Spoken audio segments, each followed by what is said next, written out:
Ketika keputusan keji untuk membunuh Nabi telah diambil, Malaikat Jibril turun membawa wahyu Rabb-Nya yang isinya memberitahukan kepada beliau tentang persekongkolan kaum Quraisy tersebut dan izin Allah kepada beliau untuk hijrah dari Mekah. Jibril telah menentukan waktu hijrah tersebut dengan mengatakan, "Malam ini engkau jangan berbaring di tempat tidur yang biasanya." Nabi SAW pergi ke kediaman Abu Bakar di tengah terik matahari untuk bersama-sama menyepakati tahapan hijrah. Aisyah radhiyallahu anha berkata, ketika kami sedang duduk-duduk di kediaman Abu Bakar pada siang hari yang panas, tiba-tiba ada seseorang berkata kepada Abu Bakar, "Ini Rasulullah SAW datang dengan menutup wajah pada waktu yang tidak biasa. Beliau mendatangi kita." Abu Bakar berkata, "Ayah dan ibuku sebagai tebusan untuknya. Demi Allah, beliau tidak datang pada waktu-waktu seperti ini kecuali karena ada perintah Allah." Aisyah melanjutkan, lalu Rasulullah datang dan meminta izin masuk. Lantas diizinkan dan beliau pun masuk. Kemudian Nabi berkata kepada Abu Bakar, "Keluarlah orang-orang yang ada di sisimu." Abu Bakar menjawab, "Mereka hanyalah keluargamu, wahai Rasulullah." Beliau berkata lagi, "Sesungguhnya telah diizinkan kepadaku untuk keluar atau berhijrah." Abu Bakar berkata, "Engkau ingin ditemani, wahai Rasulullah?" Beliau menjawab, "Iya." Setelah disepakati rencana hijrah tersebut, Rasulullah pulang ke rumah beliau menunggu datangnya malam. Para penjahat kelas kakap Quraisy menggunakan waktu siang mereka untuk mempersiapkan diri guna melaksanakan rencana yang telah digariskan berdasarkan kesepakatan parlemen Mekah Darun Nadwa. Pada pagi harinya, untuk eksekusi tersebut dipilihlah 11 orang pemuka mereka, yaitu Abu Jahal bin Hisham, Al-Hakam bin Abu Ash, Uqbah bin Abdul Ash, An-Nadr bin Al-Harith, Umayyah bin Khalaf, Zam'ah bin Al-Aswad, Tu'aimah bin Adi, Abu Lahab, Ubay bin Khalaf, Nabi bin Al-Hajjaj, Munabi bin Al-Hajjaj. Ibnu Ishaq berkata, ketika malam telah gelap, mereka berkumpul di depan pintu rumah Rasulullah dan mengintai kapan beliau bangun sehingga dapat menyergapnya. Kebiasaan yang selalu beliau lakukan adalah tidur pada awal malam dan keluar menuju Masjid Haram setelah pertengahan atau 2/3-nya untuk sholat di sana. Orang-orang Quraisy benar-benar yakin bahwa persekongkolan keji kali ini akan membuahkan hasil. Hal ini membuat Abu Jahal berdiri tegak dengan penuh keangkuhan dan kesombongan. Dia berkata kepada para rekannya yang ikut mengepung rumah Nabi dengan nada mengejek dan merendahkan, "Sesungguhnya Muhammad mengklaim bahwa jika kalian mengikuti ajarannya, niscaya kalian akan dapat menjadi raja di raja, bangsa Arab dan non-Arab.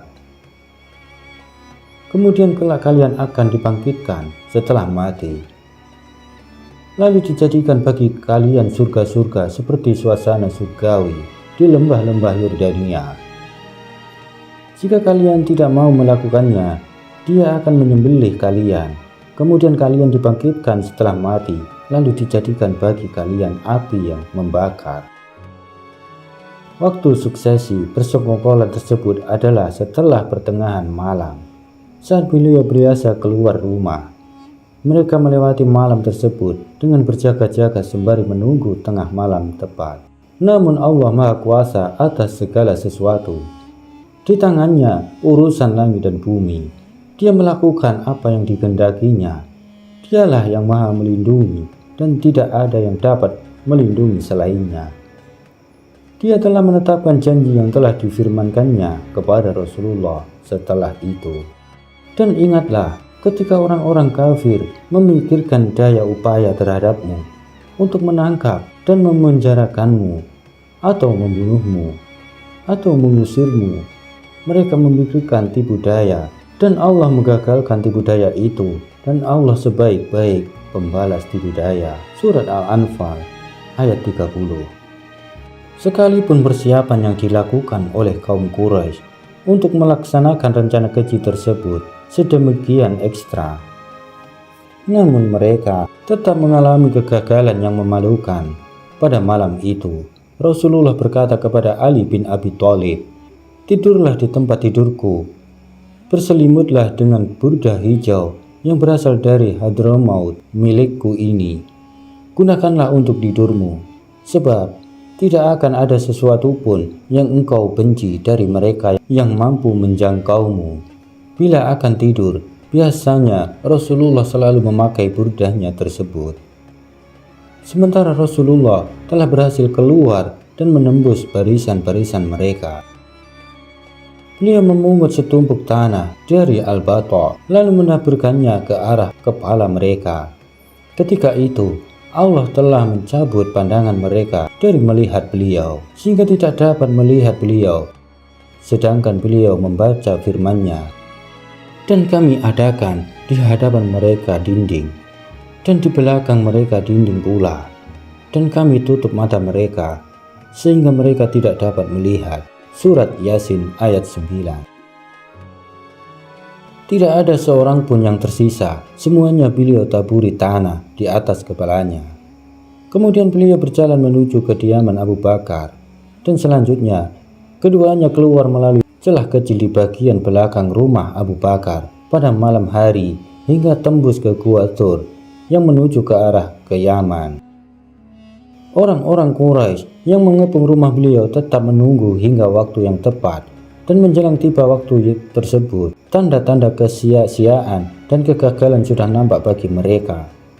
Seorang laki-laki yang tidak ikut serta dalam pengepungan tersebut datang dan melihat mereka sedang berada di pintu rumah beliau. Ia kemudian menanyai mereka, "Apa gerangan yang kalian tunggu?" Mereka menjawab, "Muhammad." Dia berkata, "Sungguh telah sia-sia dan merugilah kalian. Demi Allah, dia telah melewati kalian dan menaburkan tanah ke atas kepala-kepala kalian, lalu pergi sesuai keinginannya." Mereka berkata, "Demi Allah, kami tidak melihatnya." Mereka bangkit sambil mengusap tanah yang menempel di kepala mereka. Untuk meyakinkan, mereka mengintip dari arah pintu dan melihat Ali, yang mereka sangka Muhammad. Lalu berkata, "Demi Allah, sesungguhnya ini adalah Muhammad yang sedang tidur dan masih memakai burdahnya." Mereka pun masih tetap menunggu hingga pagi menjelang. Ali bangun dari tempat tidur, melihat hal ini, mereka menjadi linglung, lalu menanyainya perihal Rasulullah SAW. Dia menjawab, "Aku tidak mengetahui tentangnya." Rasulullah SAW meninggalkan rumah beliau pada malam tanggal 27 Syafar tahun 14 kenabian, bertepatan dengan tanggal 12 atau 13 September 622 Masehi. Setelah itu, beliau menuju kediaman sahabat setianya Abu Bakar radhiyallahu anhu, sedangkan kaum muslimin mendoakan keamanan untuk perjalanan dan hartanya. Kemudian keduanya meninggalkan rumah Abu Bakar tersebut dengan melewati pintu belakang, lantas bersama-sama keluar dari Mekah secepatnya sebelum fajar terbit. Nabi telah mengetahui bahwa orang-orang Quraisy akan berupaya keras untuk mencarinya, dan jalan yang pertama kali akan disisir oleh mereka adalah jalan utama kota Madinah yang menuju ke arah utara. Oleh karena itu, beliau memilih jalan yang berlawanan, yaitu jalan yang terletak di selatan Mekah yang menuju ke arah Yaman. Beliau menempuh jalan ini sepanjang 5 mil hingga akhirnya sampai ke sebuah bukit yang dikenal dengan Bukit Thur. Ia adalah bukit yang tinggi, jalannya terjal, sulit didaki, dan banyak bebatuan. Kondisi ini membuat kaki Rasulullah lecet. Ada riwayat yang menyebutkan bahwa ketika berjalan di jalur tersebut, Beliau bertumbuh pada ujung-ujung kaki agar jejak perjalanannya tidak tampak. Karenanya kedua kaki beliau jadi lecet. Beliau kemudian harus diemban oleh Abu Bakar. Ketika mencapai bukit, Abu Bakar mulai memeganginya dengan kencang hingga akhirnya sampai ke sebuah gua di puncak bukit yang di kemudian hari dikenal oleh sejarah dengan nama Gua Tur. Ketika telah tiba di gua, Abu Bakar berkata, "Demi Allah, jangan engkau masuk dulu sebelum aku masuk. Jika ada sesuatu di dalamnya, biarlah aku yang mengalaminya saja." Dia masuk lalu menyapunya. Dia menemukan di sampingnya ada beberapa lubang. Lantas menyobek kainnya dan menyumbatnya. Kemudian keduanya tinggal di gua lagi. Beliau kemudian berkata kepada Rasulullah, "Masuklah." Rasulullah pun masuk dan merebahkan kepalanya di pangkuannya, lalu tertidur. Sementara kaki Abu Bakar disengat binatang berbisa dari lubang yang ditutupinya. Namun, dia tidak bergerak sedikit pun karena khawatir membangunkan Rasulullah. Kondisi ini membuat air matanya menetes hingga membasahi wajah Rasulullah. Beliau berkata kepadanya, "Ada apa denganmu, wahai Abu Bakar?" "Ayah dan ibuku menjadi tebusanmu, wahai Rasulullah. Aku telah disengat," jawabnya. Lantas Rasulullah meludah kecil ke bekas sengatan tersebut, sehingga apa yang dirasakannya hilang sama sekali. Keduanya tinggal di dalam gua tersebut selama 3 malam, dari malam Jumat, Sabtu hingga malam Ahad. Sementara pada malam-malam itu, Abdullah putra Abu Bakar mendampingi mereka berdua. Aisyah bertutur, dia seorang anak yang sudah menginjak usia balik. Cerdas dan cepat paham, dia berjalan pada penghujung malam mengunjungi keduanya, sehingga dia seakan-akan sama-sama bermalam dengan orang-orang Quraisy. Semua perintah yang disiasati oleh keduanya terhadapnya dapat dicernanya dengan baik. Dia membawa berita tentang hal itu kepada keduanya ketika sudah bercampur gelap. Amir bin Fuhairah, bekas budak Abu Bakar, menggembalakan kambing perah untuk Rasulullah dan Abu Bakar dan mengistirahatkannya untuk sesaat di malam hari, sehingga keduanya dapat bermalam sembari meminum dari perahan susu kambing tersebut. Kemudian Amir bin Fuhairah memanggil keduanya pada akhir malam. Dia melakukan hal itu selama 3 malam tersebut. Setelah Abdullah bin Abu Bakar pulang ke Mekah, Amir bin Fuhairah menggiring kambingnya untuk mengikuti jejaknya guna menghapusnya. Sementara kaum Quraisy semakin menjadi-jadi kegilaannya manakala mengetahui secara pasti pada pagi harinya lolosnya Rasulullah dari eksekusi persekongkolan yang mereka lakukan. Tindakan pertama yang mereka lakukan adalah memukuli Ali, menyeretnya ke Ka'bah, dan mengurungnya untuk sesaat sebagai upaya mendapatkan informasi tentang keduanya. Manakala tindakan mereka terhadap Ali tidak membuahkan hasil, mereka mendatangi rumah Abu Bakar lalu mengetuk pintunya. Ketika itu, Asma bin Abu Bakar keluar menemui mereka. Lantas mereka berkata kepadanya, "Mana ayahmu?" "Demi Allah, aku tidak tahu kemana ayahku," jawabnya.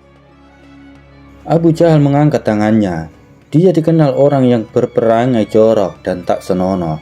Lantas menampar pipi Asma dengan sebuah tamparan yang menyebabkan anting-antingnya jatuh.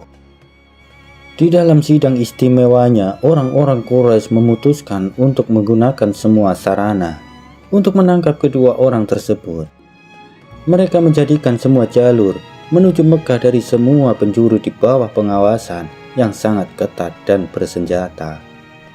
Selain itu, mereka juga memutuskan untuk memberikan hadiah besar senilai 100 ekor unta sebagai harga mati untuk masing-masing keduanya bagi siapa saja yang dapat membawa keduanya ke hadapan orang-orang Quraisy, apapun kondisinya, dalam keadaan hidup ataupun mati.